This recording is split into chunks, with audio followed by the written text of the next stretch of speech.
In this video, I want to explain to you the single most important step in successful interior wood finishing.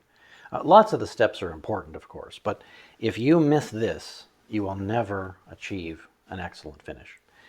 Now, this is a piece of cherry that I showed you in a previous video. We coated this with water-based urethane.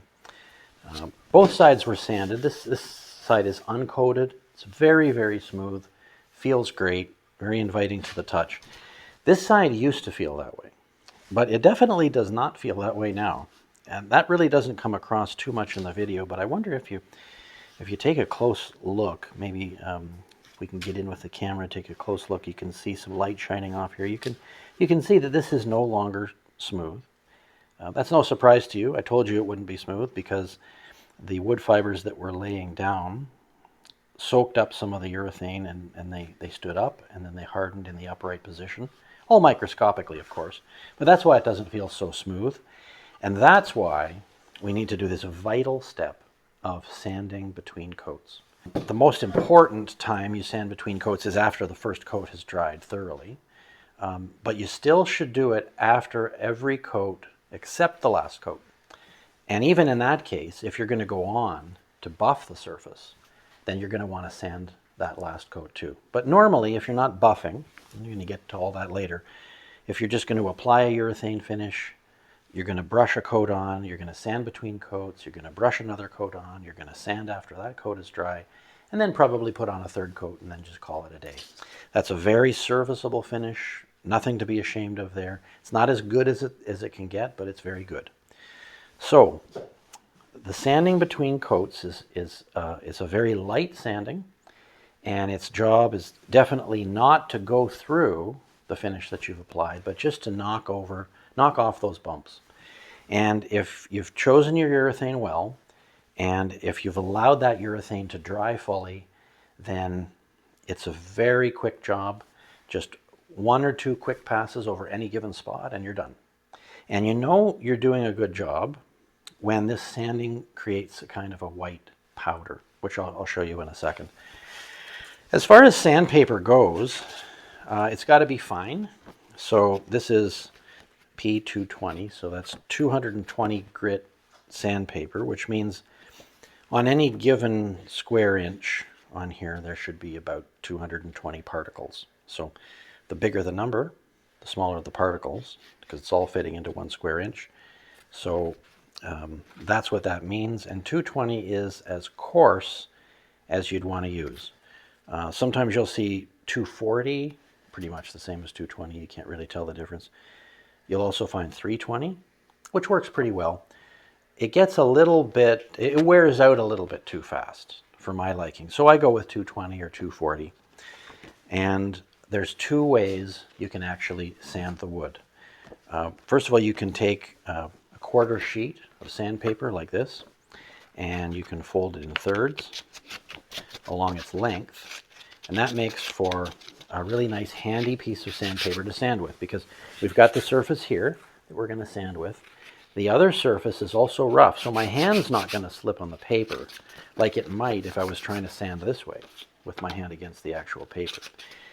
So I get traction, I get a nice shape, and I can flip it, I can refold it to expose fresh surfaces. So I'm going to use this whole quarter sheet of sandpaper. Before I throw it out, it's going to be completely used up.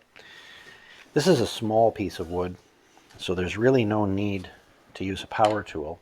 But a finishing sander like this is very useful for most real-world projects. I mean, this is just a sample, but if you're building a cabinet or a table or anything like that, then a quarter sheet finishing sander is going to save you a lot of time, and it's going to help you to do a better job. Do not use a random orbit sander or anything like that. Way too aggressive. You're going to go right through your finish, and you're basically going to go back to square one again because you would have removed pretty much all the urethane you put on. This is much gentler. It just vibrates a little bit. That's all it does. So it is one of the mildest power sanders you can use. In both cases, though, so whether I'm sanding by hand with a quarter of a sheet of paper, or I take this quarter sheet and I put it on this sander, in both cases, I need to have a quarter sheet, right? And this is a full sheet of sandpaper. This is the way it comes when you buy it, 8.5 by 11 in size, just like a regular sheet of paper. But you know, you shouldn't use scissors to cut this into quarters. I mean, it's unnecessary. You got to find the scissors. You got to use the scissors, and it also dulls the scissors. But if you just fold it in half, like I've shown you here, and then you take a sharp edge, any kind of a sharp edge, it doesn't matter, a table or machine or just a scrap of wood like this, and you just put it over, that sharp edge is going to do a really nice job tearing that for you. So it's good, and you can double up. You know, when you have the two halves, you can. There you go. They're all set for a while. The actual sanding, it's not difficult to do this well, but there are a few pitfalls that I want to warn you about. So unlike when I was coating this, where I really benefited from light coming in at a shallow angle so I could see where I coated and where I hadn't coated, that's not so important for sanding between coats because, well, as you'll see, you can really see where you sanded. That's it. Like all of a sudden, that's gone from quite rough to amazingly smooth. Really, really smooth. And look at how that's powdered up. That's exactly what you want to see. Bad quality urethane never gets dry enough so that it will form powder like this. It'll get kind of gummy, and it'll leave little streaks of gumminess on the sandpaper. You don't want to see that. That can be caused if urethane hasn't been allowed to dry long enough. But more often than not, it's because the urethane isn't that good a quality. The urethanes that I'm recommending here never do that, so you don't have to worry. I'm going to use this next, and really there's no need for me to use it here, but I'm just going to show you how it works, and just to mention again how useful it is on larger surfaces.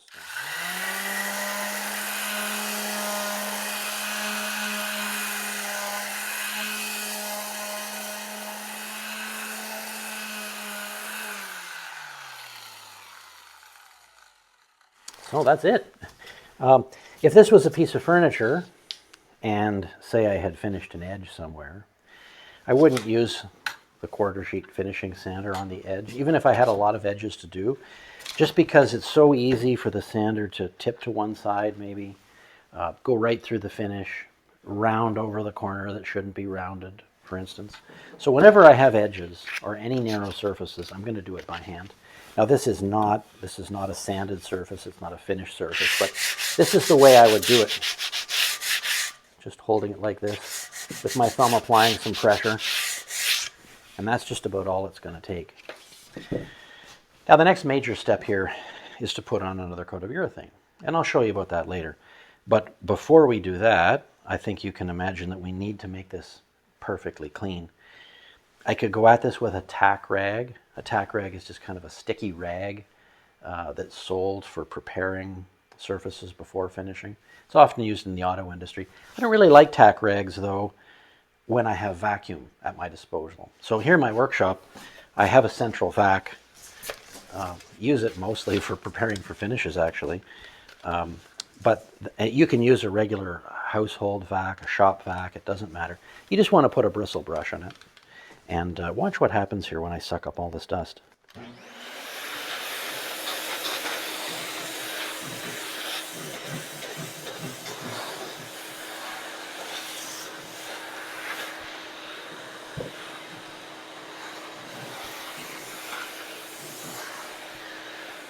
There, now that is ready to go.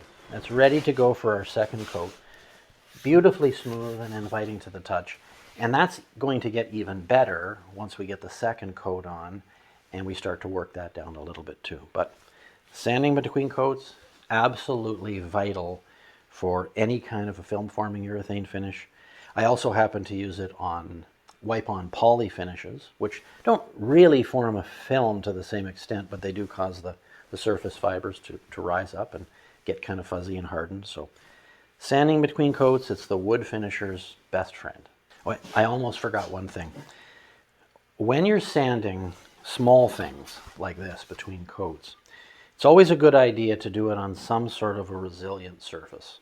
So that's why I have this piece of foam here.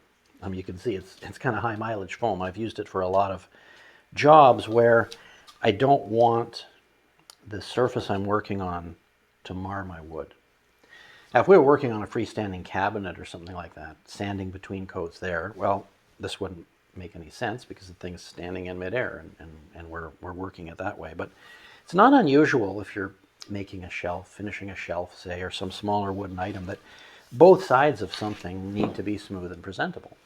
And if I had just the sanding I had done just now, if I had done it on this wood surface here, well, I guarantee you that the underside of the wood would have been marred because there's just glue bumps here and all kinds of things. But the foam sidesteps all that because it's got a little bit of give to it. You don't necessarily need to use a piece of foam. 3 or 4 layers of a blanket, folded on itself, and a shop blanket, something that you don't mind getting dirty and dusty, that works too.